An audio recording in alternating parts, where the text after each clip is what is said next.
हमले से सिर्फ 2 हफ्ते पहले हमारे गृह मंत्री महोदय जी कश्मीर गए थे। किस लिए गए थे? जो सुरक्षा की व्यवस्था है इसको देखने के लिए गए थे, इसको रिव्यू करने के लिए गए थे, और उन्होंने वहां कहा कि आतंकवाद पर विजय प्राप्त हुई है। ये 2 हफ्ते पहले है।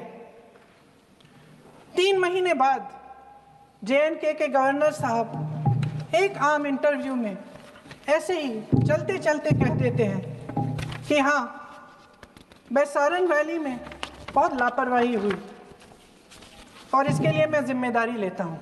ऐसे ही चलते चलते, और वो बात होती है, ख़त्म भी वहाँ होती है और वहीं ख़त्म हो जाती है।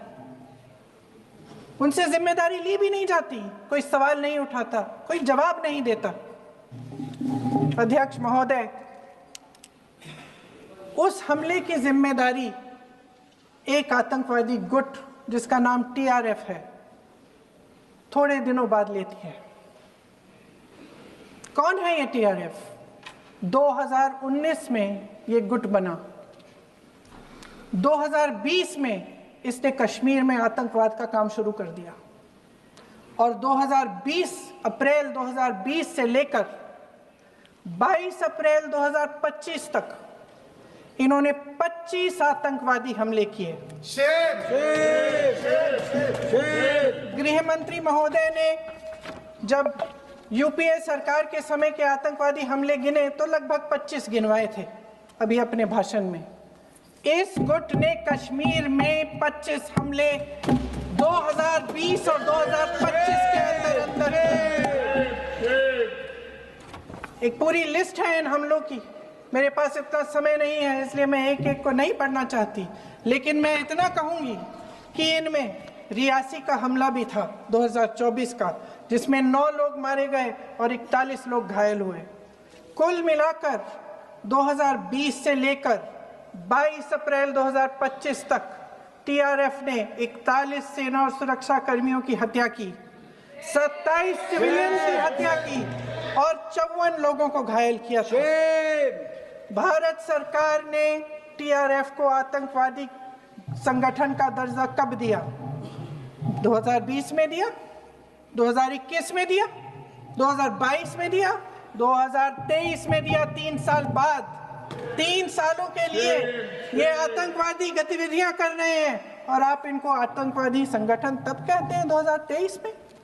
इसकी क्या वजह थी? ये सब सरकार के संज्ञान में था, और आप मुझे बताना चाहते हैं, सत्ता पक्ष के नेता बताना चाहते हैं कि ये सब आपके संज्ञान में था, लेकिन कोई भी एक ऐसी एजेंसी नहीं है हमारी सरकार की जिसको पता चला कि ऐसा हमला, ऐसा भयानक हमला होने जा रहा है हमारे देश में, कि पाकिस्तान में बैठे हुए इस हमले की योजना बन रही है कि हम भारत जाके हैवानियत करेंगे, 26 लोगों को मार डालेंगे, और हमें पता ही नहीं है। क्या ये हमारी एजेंसियों की विफलता है कि नहीं है? ये बहुत बड़ी विफलता है, ये एक बहुत बड़ी विफलता है। जानते थे कि ये गुट है, जानते थे कि 5 सालों से ये आतंकवादी हमले कर रहा है, अध्यापकों को मारा, आर्मी के बड़े बड़े अफसरों को मारा, आम जनता को मार डाला, पुलिस वालों को मार डाला, और आप इन पे निगरानी नहीं रख रहे थे। और ये जो एजेंसियां हैं इनकी जिम्मेदारी कौन लेगा? क्या IB चीफ ने अपना इस्तीफा दिया? क्या किसी ने इस्तीफा दिया? गृह मंत्री जी के कार्य क्षेत्र में आता है इंटेलिजेंस ब्यूरो। क्या गृह मंत्री जी ने इस्तीफा दिया? इस्तीफा छोड़िए, जिम्मेदारी ली।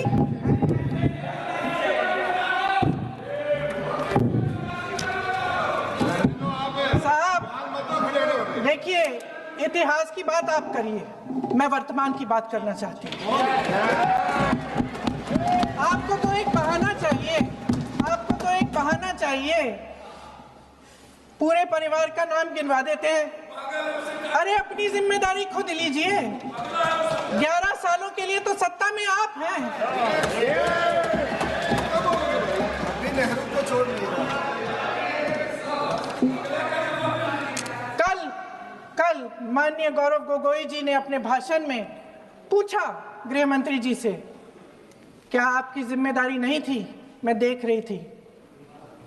राजनाथ जी, रक्षा मंत्री जी यूं अपना सर हिला रहे थे, कुछ बोले नहीं। अंदर से महसूस हुआ होगा कि यहाँ कुछ जिम्मेदारी थी, लेकिन माननीय गृह मंत्री महोदय जी हंस रहे थे, वे हंस रहे थे।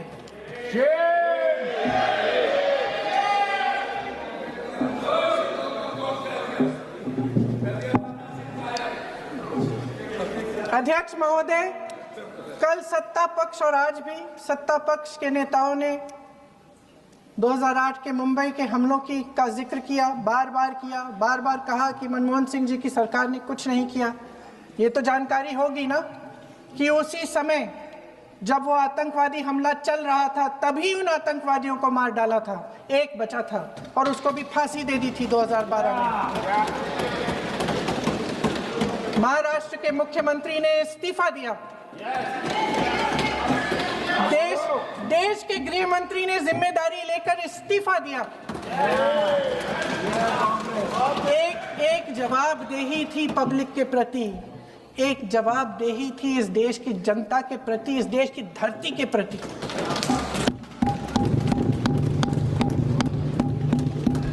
राजनाथ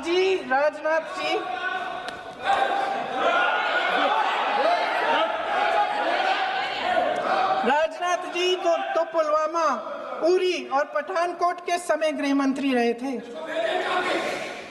आज वे रक्षा मंत्री हैं और हमारे गृह मंत्री महोदय श्री अमित शाह जी के नाक के नीचे पूरा मणिपुर जल गया, दिल्ली में दंगे हुए, पहलगाम में हमला हुआ और आज भी वे उसी पद पर बैठे हैं। क्यों? अध्यक्ष महोदय, बमबारी से अखबारों के हेडलाइन बनते हैं, मगर कहानी सुरक्षा में की चूक में भी है। आज देश खोखले भाषण नहीं सुनना चाहता, देश जवाब चाहता है, तसल्ली चाहता है कि सच उससे छिपाया नहीं जाएगा। देश जानना चाहता है कि उस दिन अप्रैल 22, 2025 को क्या हुआ और क्यों हुआ।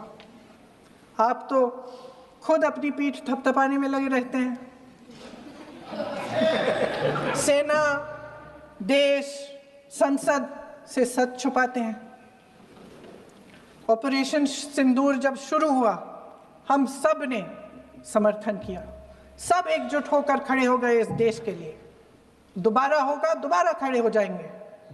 अगर हमारे देश पे हमला होता है तो यहाँ इस सदन में किसी भी पार्टी का हो, कोई भी हो, सब आपका समर्थन करेंगे।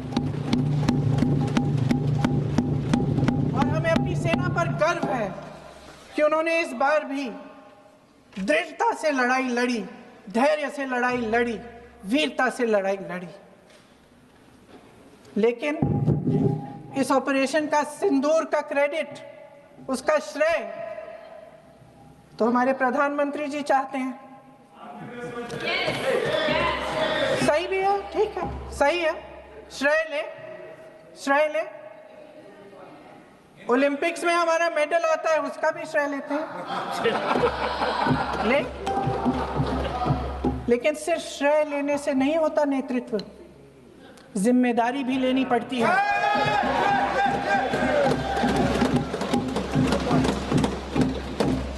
देश के इतिहास में ये पहली बार हुआ,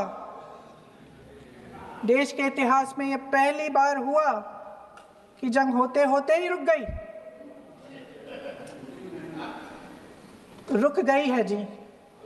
और इस रुकावट का ऐलान हमारी सरकार, हमारी सेना नहीं करती, अमेरिका के प्रेसिडेंट करते हैं, अमेरिका के राष्ट्रपति करते हैं।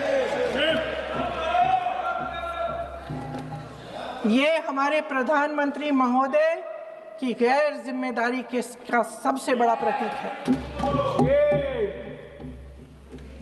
आज गृह मंत्री जी ने इस बात पर उल्लेख किया उन्होंने कहा, उनके शब्दों में उन्होंने कहा कि पाकिस्तान के पास शरण में आने के बजाय कोई चारा ही नहीं था।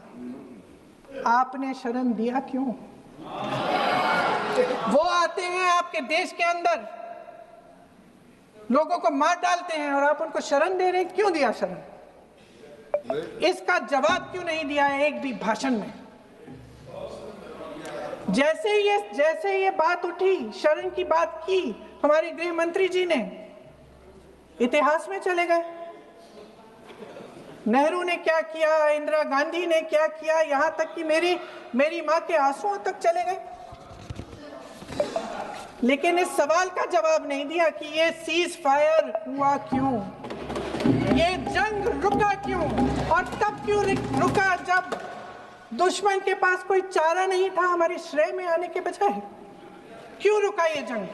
इसका जवाब नहीं दिया। धन्यवाद। आप देंगे?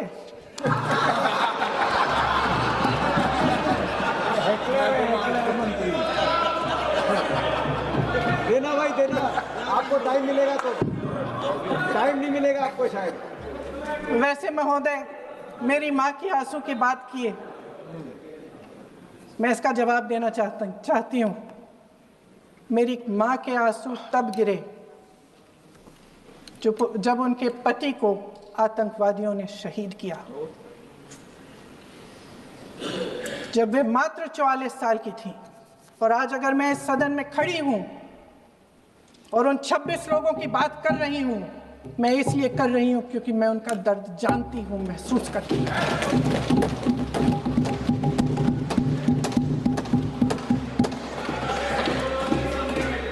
अध्यक्ष महोदय, मैंने कहा कि देश का नेतृत्व सिर्फ उपलब्धियों का श्रेय लेने से मजबूत नहीं होता। सफलता और विफलता दोनों की जिम्मेदारी लेने से बुलंद होता है। ये सोने का ताज नहीं है, कांटों का ताज है। अध्यक्ष महोदय, जब सरकार झूठी और कायर हो तो वे बहादुर से बहादुर सेना के साहस और पराक्रम को भी कमजोर कर देती है। देश को प्रतिशोध के साथ साथ सबके प्राणों की रक्षा का प्रण चाहिए। सेना की शक्ति के साथ सरकार की सच्चाई भी चाहिए। महान देशभक्त शहीद इंदिरा गांधी जी, जिन्होंने सफल कूटनीति के बल पर अमेरिका के राष्ट्रपति निक्सन का मुकाबला करके पाकिस्तान का विभाजन करवाया, बांग्लादेश बनाया, 1 लाख पाकिस्तानी सैनिकों को आत्मसमर्पण करने पर मजबूर किया, उन्होंने कभी इसका श्रेय लेने की कोशिश नहीं की। ऑपरेशन सिंदूर का मकसद अगर पाकिस्तान को सबक सिखाना था तो शायद ये मकसद अभी अधूरा है, क्योंकि हमारी कूटनीति विफल रही है। इसका प्रमाण यही है कि ऑपरेशन सिंदूर के बाद एक पाकिस्तानी जनरल, जिसके हाथ खून से रंगे थे, अमेरिका के राष्ट्रपति के साथ बैठकर लंच खा रहे थे। अगर ऑपरेशन सिंदूर का मकसद आतंकवाद को खत्म करने का था तो पाकिस्तान को संयुक्त राष्ट्र के आतंकवाद विरोधी समिति का अध्यक्ष चुने जाने से इस मकसद को धक्का लगा है। इसकी जिम्मेदारी कौन लेगा? क्या हमारे प्रधानमंत्री लेंगे? क्या उनमें ये हिम्मत है? नहीं है। अगर इस ऑपरेशन के दौरान हमारे जहाजों का नुकसान नहीं हुआ तो सदन में इसे साफ साफ कहने से क्या डर है? क्यों नहीं कहा है? कल भी रक्षा मंत्री जी ने कहा कि हमारे इंफ्रास्ट्रक्चर का नुकसान नहीं हुआ, तो जहाजों के बारे में भी बता दें, साफ साफ बता दें, क्या हर्ज है? सच्चाई तो है। सवालों से बचने के लिए ये सरकार हमेशा प्रयास करती है। इसकी राजनीतिक कायरता बेमिसाल है। देशवासियों के प्रति जवाबदेही का एहसास ही नहीं है। सच्चाई ये है कि इनके दिल में जनता के लिए कोई जगह नहीं है। सब राजनीति है, सब पीआर है, सब प्रचार है, सब पब्लिसिटी है। देश की जनता के लिए आपके हृदय में कुछ नहीं रहा। बहुत समय हो गया है आप इस प्रचार में ही लिप्त हैं, जनता को देख नहीं पा रहे हैं। जी मानिए। जो पहलगाम में हुआ, खत्म करती हूँ, जो पहलगाम में हुआ उससे हर एक देशवासी के दिल पे चोट पहुंची है। हिमांशी नारवाल की गुहार ने हम सबको शर्मिंदा किया है। इसीलिए मैं आज यहाँ खड़े हुए एक आखिरी बात करना चाहती हूँ।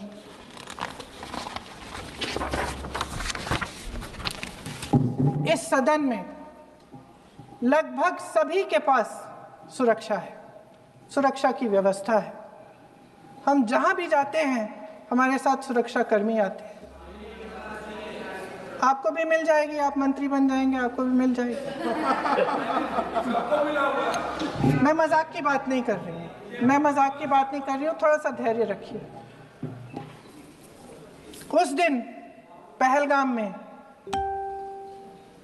26 परिवार उजड़ गए।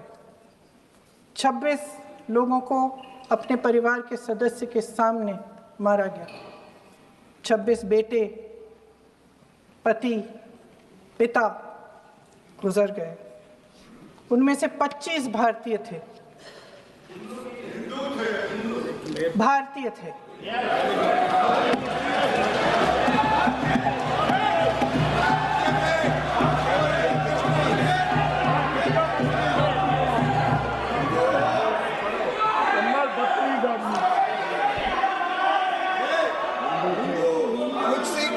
जितने भी लोग बैसारन वैली में थे और जो 25 भारतीय मारे गए, उनके लिए कोई सुरक्षा नहीं थी, कोई सुरक्षा नहीं थी। आप कितने भी ऑपरेशन कर डालें, आप इस सच्चाई के पीछे छुप नहीं सकते, इसे नकार नहीं सकते। आपने उनको सुरक्षित नहीं किया। कोई शर्म नहीं है, कोई शर्म नहीं है, कोई शर्म नहीं है और ना कभी होगी। सुन लीजिए, सुबह भी मैं शिव मंत्र बोल के आई हूं। इनको क्या पता शिव मंत्र क्या है? शिव मंत्र खत्म कर लूं अपना भाषण। शिव मंत्र मैं एक बार उन 25 भारतीयों के मैं एक बार उन 25 भारतीयों के नाम इस सदन में पढ़ना चाहती हूं, ताकि यहां बैठे हर सदस्य को यह एहसास हो कि वे भी हमारी तरह इंसान थे, किसी राजनीतिक बिसात के मोहरे नहीं थे। वे भी इस देश के बेटे थे,